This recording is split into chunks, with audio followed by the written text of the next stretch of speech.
Հարցումների հետ կապված քաղաքական ուժը հուսով եմ Հայաստանում դեռ այդ ազատությունը կա հարցումներ իրականացնելու իր համար ու հրապարակել չհրապարակելը իր որոշման տիրույթում է մենք հարցումներ իրականացնում ենք մեզ համար տեսնելու մեր որ նարատիվները ինչպես են աշխատում եւ որ ուղղությամբ պիտի շարունակենք աշխատանքները եթե ձեզ շատ են հետաքրքրում հարցումների արդյունքները հենց հիմա հրապարակեմ դրանցից մի դրվագ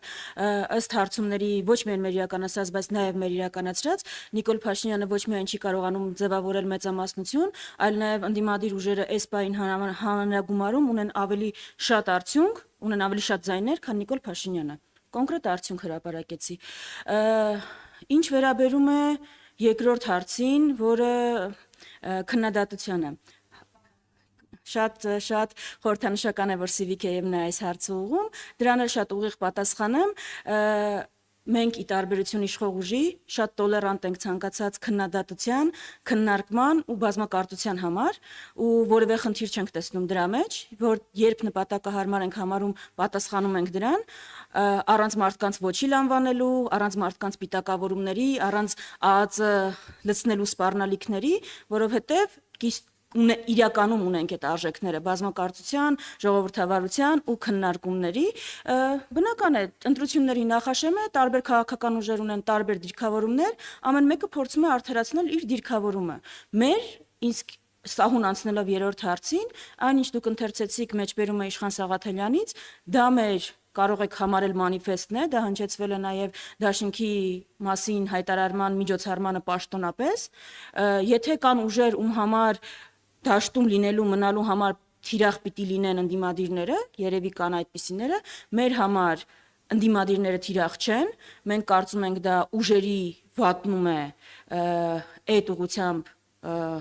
որևէ ջանք դնելը, կենտրոնացած ենք բացառապես իշխող ուժի վերարտադրությունը կանխելուն, մեր ամբողջ ջանքերը այդտեղ են ուղղված, եթե կհնչի այնպիսի ասելիք, մեղադրանք մեր նկատմամբ, որը կհամարենք, որ արժանի է պատասխանի, դրան պատասխանում ենք։ Ընդհանուր առմամբ որևէ տարօրինակ բան չկա, որ տարբեր քաղաքական ուժեր կարող են քննադատել միմյանց, կարող են ինչ-որ կարծիք հնչեցնել։ Հենց դրա համար էլ մենք տարբեր քաղաքական ուժեր ենք։ Հիմա կհարցնեն մնացած ձեր գործընկերներ, ժամանակ մնա դուք անպայման կլրացնեք։ Խնդիր չկա։ Ընդդիմադիր դաշտը պարակտելու, ընդդիմության ձայները փոշիացնելու հետ կապված դիտարկմանը ինչպես կարձագանք եք որտեղ։ Սիրով արձագանք եմ, ի տարբերություն իշխանական դաշտի, որտեղ կա մեկ ուժ եւ որևէ այլ ուժ չի հաղթարում շեմը, ընդդիմադիր դաշտը, սիրելի քաղաքացիներ, ձեզ ընձեռնում է ըստ ձեր ճաշակի, ըստ ձեր համոզումի քվեարկելու հնարավորություն, ընդդիմադիր դաշտը մեկ ուժից բաղկացած չէ, ընդդիմադիր դաշտը բազմազան է եւ դրանով կարող է մոբիլիզացնել տարբեր շերտեր, այնպես որ սիրելի քաղաքացիներ, ազատ եք ընտրել այն ուժին, ով ձեզ դուր է գալիս։ Եթե Հայաստան խմբակցությանն է վերաբերում ձայները փոշիացնելու մեղադրանքը, կարող եմ վստահեցնել բոլորին, որ այդպիսի վտանգ ընդհանրապես չկա, ես վստահ եմ, որ դրա մասին ընտրությունների արդյունքները իհարկե կվկայեն, բայց դրա մասին վստահաբար կվկայեն նաև բոլոր այն հարցումները, որոնք կհրապարակվեն, եւ ընդհանրապես շատ հետաքրքիր կլինի այդ մարդկանց դեմքին նայել հունիսի 8-ին։ Հանրային երկրորդ հեռուստաընկերություն։ Տիկին Վարդանյան, դուք քիչ առաջ ասացիք, որ հիբրիդային պատերազմի հետ կապված իշխանությունները չեն տալիս Ռուսաստանի անունը, վախենում են, չեն տալիս հարաբերությունները փչացնելուց, թե չեն ուզում տան, որովհետև իրականում լավ հարաբերություններ ունեն, բայց դա պետք է, որ ընտրություններում նաև այդ հատվածի ձայները վերցնեն։ Էլի մեկ անգամ եւս դիմելով իշխող ուժին, մի վախեցեք, այդքան սարսափելի չի, Ռուսաստան, ասեք, Ռուսաստան, եթե սպառնալիք այդտեղից կա։ Չէ, ինչու չեն տալիս, թողնելով իրենց մանևրելու հնարավորություն, կրկնում եմ, որ գնան Բրյուսել, աջակցություն փորձեն ստանալ,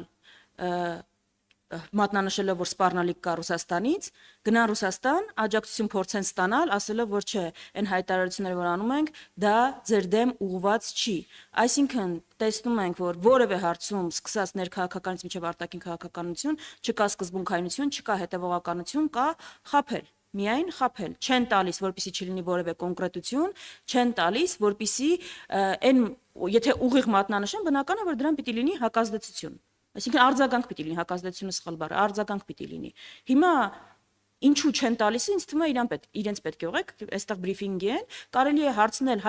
հասկանում եք, արտաքին հետախուզական ծառայությունը կոնկրետ հայտարարություն է հրապարակել, ասել է կոնկրետ երկրի ուժային կառույցի միջամտության փորձ ենք արձանագրել։ Հիմա երկրի անունը չտալը ո՞րն է, այս Հարի Փոթերը չի, որտեղ Վոլդեմորտի անունը չեն տալիս։ Էս է ընդհանուր պատկերը։ Հանրային ռադիո։ Տիկին Վարդանյան, անհետ կորածների հարազատները մի քանի օր է պահանջում են 44-օրյա պատերազմի մասին զեկույցի հրապարակումը։ Ինձ հետաքրքիր է ձեր խմբակցությունից շփումներ եղել են հարազատների հետ եւ որքանով եք հնարավոր համարում, որ այդ զեկույցը կքննարկվի օրինակ փակ ձևաչափով անհետ կորածների ծնողների հետ, հաշվի առնելով, որ արդեն ազգային ժողովում կազմակերպվել են նման փակ հանդիպումներ։ Շնորհակալ եմ հարցի համար, առիթից օգտվելով անդրադառնամ 3 տեղի ունեցած միջադեպին, բառացիորեն մի քանի րոպե առաջ մենք հանդիպել էինք ծնողների հետ, իմ գործընկերները տարբեր ովքեր դուրս էին եկել նույն մուտքից եւ լսել էինք նույն պահանջները, լսել էինք նույն հարցերը եւ բնականաբար չէր եղել են արձագանքու միջադեպը, որը 3 տեղ ունեցավ ԱԺ նախագահի հետ, որը պարբերաբար բնույթ է կրում, այսինքն այստեղ էլ կարող ենք տեսել տարբերությունները։ Ոչ միայն 3 այս անցնող օրերին իմ գործընկերները հանդիպել են ծնողների հետ, 3 իմ գործընկերուհի Աննա Գրիգորյանը բարձրաձայնել է այդ հարցը եւ առիթից օգտվելով կրկնեմ մեր պաշտոնական դիրքորոշումը։ 44-օրյա պատերազմի հետևանքները քննող, հանգամանքները քննող հանձնաժողովի աշխատանքներին մենք չենք մասնակցել, որովհետեւ ասել ենք, որ Անդրանիկ Քոչյանը չի կարող քննել Նիկոլ Փաշինյանի արարքները, առավել եւս օբյեկտիվ գնահատականներ տալ դրանց։ Այդ հիմնավոր մեկնաբանությամբ չենք մասնակցել, բայց արդյունքում իրենք խոստացել են բացահայտել պատերազմի հանգամանքները ու ամբողջ ճշմարտությունը։ Նիկոլ Փաշինյանը անգամ PR շոու է նախաձեռնել ու ասել է՝ «Այ ես գալիս եմ այստեղ ժամերով զեկույց եմ տալիս, ի վերջո կտեսնեք ինչ է եղել, ոնց է եղել», ակնարկել է, որ ընդդիմադիրներն են մեղավոր։ Այսինքն այն դեպքում, երբ իրենք քննել են իրենց իսկ ենթադրյալ հանցագործությունները, ստացել են մի փաստաթուղթ, որի տակ չի ստորագրել անգամ իրենց հանձնաժողովի անդամները ու ֆորմալ առումով զեկույց որպես այդպեսին գոյություն չունի, բայց բնականաբար հարց է առաջանում այդ փաստաթուղթը, որ իրենք ստացել են, ինչու չեն հրապարակում կամ ինչ որ ֆորմատով չեն քննարկում եւ մենք իհարկե ասում ենք, որ այդ փաստաթուղթը եթե ունեք, այդքան աշխատել եք, խոստացել եք բացահայտում, բերեք, եթե ինչ որ գաղտնիության խնդիր կա, բերեք գոնե քննարկեք, հասկանանք ինչի մասին է։ Դրան զեկույց չենք անվանում, մենք չենք համարում, որ դա օբյեկտիվ է, բայց այո, հանրային օբյեկտիվ պահանջ կա, գոնե այն ինչ որ ստացել են, դրան ծանոթ լինելու։ Մենք դրա համար 3 իմ գործընկերը բարձրաձայնել է այդ հարցը, գործընկերուհի Աննա Գրիգորյանը ու անհետ կորածների ոչ միայն հարազատների, այլ ընդհանրապես ավելի շատ հարցեր է առաջացնում, ի վերջո իրենք իսկ իրենց ստացած փաստաթուղթը ինչու են ծածկադմփոց անում ու այդպես շահագրգիռ, որ դա որևէ տեղ չդրսևորվի, որևէ կերպ չքննարկվի։ Սա ոչ թե հարցերի է պատասխանում, այլ ավելի շատ հարցեր է առաջացնում։ Եթե պատասխանեցի հարցին։ Հարցեր խնդրեմ, կարճ հարց։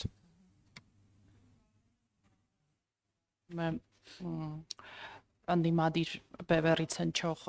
հայտարարությունների եւ դրան ի արձագանք ձեր թիմի որոշ ներկայացուցիչների կոշտ հակադարձություններին Ուժեղ Հայաստան կուսակցության խորհրդի անդամ Տիկին Գոհար Մելոյանը վերջերս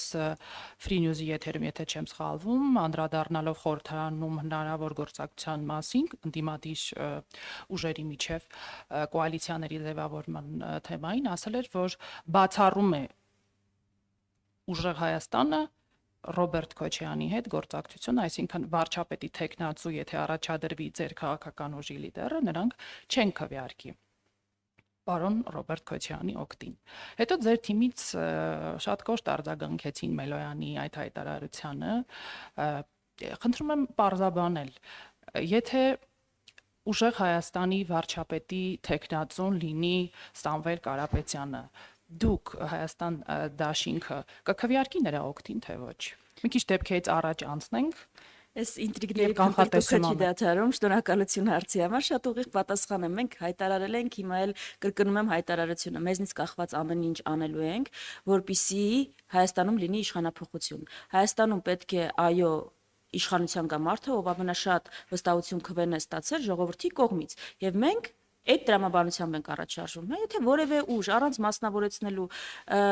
հայտարարում է, որ եթե իրենից է կախված լինելու փոփոխությունը, ու ինքը այդ քայլին չի գնալու, մեր հակազդեցությունը կամ մեր ազդեցությունը պետք չի թող քաղաքացիների արժե պատասխան տա։ Որևէ խնդիր չենք տեսնում։ Մենք ասում ենք, եթե մեզնից է կախված լինելու փոփոխությունը, մենք բնականաբար չենք առաջնորդվելու, որ պարտադիր մեր տեխնացուն պետք է լինի վարչապետ։ Առաջնորդվելու ենք, որ լինի փոփոխություն։ Եթե որևէ այլ ուժ ունի այլ տրամաբանություն, ինքը դրա համար պիտի մեր արժև չէ, հանրությանը պատասխան տա, որ գիտեք այս պատճառներով թող հանրությունը դատի որքան հիմնավոր կարող է լինել փոփոխություն, բայց մենք չգնացինք այդ քայլին։ Սա է մեր դիրքորոշումը, ամեն քաղաքական ուժ ունի իր դիրքորոշումը։ Ռոբերտ Քոչյանն ասում է, օրինակ ամենափորձառու տեխնացուն ես եմ, ճգնաժամային իրավիճակներում Հաջորդ կառավարելու ուրբաթությունը եկել է արդեն ժամանակը։ Ամբիցիաների խնդիր չկա, ամեն տեխնացու ներկայացնում է իր ուժեղ կողմերը, երկրի ղեկավար պետք է լինի այն անձը, ով կստանա ամենաշատ քվեները մեր հանրության կողմից։ Շնորհակալություն։ Շնորհակալություն։